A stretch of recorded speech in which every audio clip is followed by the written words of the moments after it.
हरे कृष्णा। श्रीमद् भागवत गीता यथारूप अध्याय 4 दिव्य ज्ञान श्लोक संख्या 13। प्रकृति के तीनों गुणों और उनसे संबद्ध कर्म के अनुसार मेरे द्वारा मानव समाज के 4 विभाग रचे गए।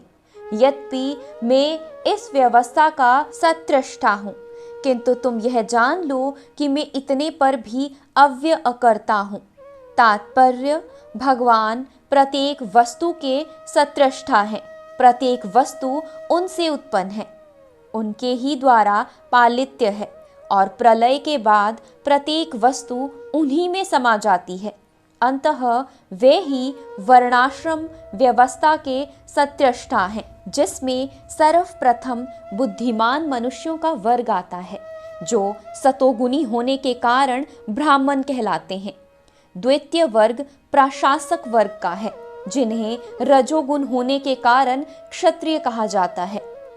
वाणिज्य वर्ग या वैश्य कहलाने वाले लोग रजो तथा तमो गुणों के मिश्रित से युक्त होते हैं और शूद्र तथा श्रमिक वर्ग के लोग तमोगुणी होते हैं।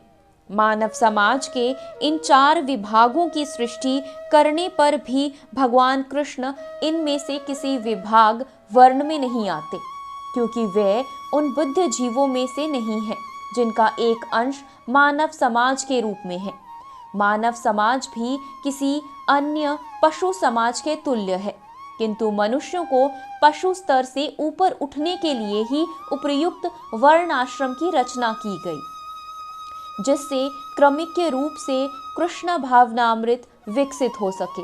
किसी विशेष व्यक्ति की किसी कार्य के प्रति प्रवृत्ति का निर्धारण उसके द्वारा अर्जित प्रकृति के गुणों द्वारा किया जाता है। गुणों के अनुसार जीवन के लक्षणों का वर्णन इस ग्रंथ के 18वें अध्याय में हुआ है, किंतु कृष्ण भावना भवित्य व्यक्ति ब्राह्मण से भी बढ़कर होता है। यद्यपि गुण के अनुसार ब्राह्मण को ब्रह्म या परम सत्य के विषय में ज्ञान होना चाहिए, किंतु उनमें से अधिकांश भगवान कृष्ण के निर्विशेष ब्रह्म स्वरूप को ही प्राप्त कर पाते हैं।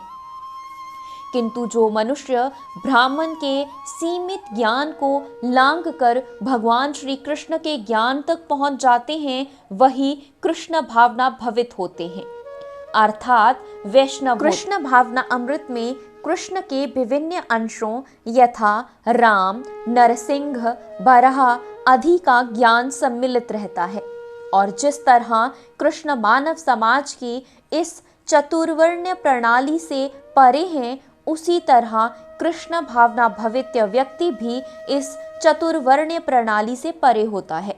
चाहे हम इसे जाति का विभाग कहें, चाहे राष्ट्र अथवा संप्रदाय का। हरे कृष्णा।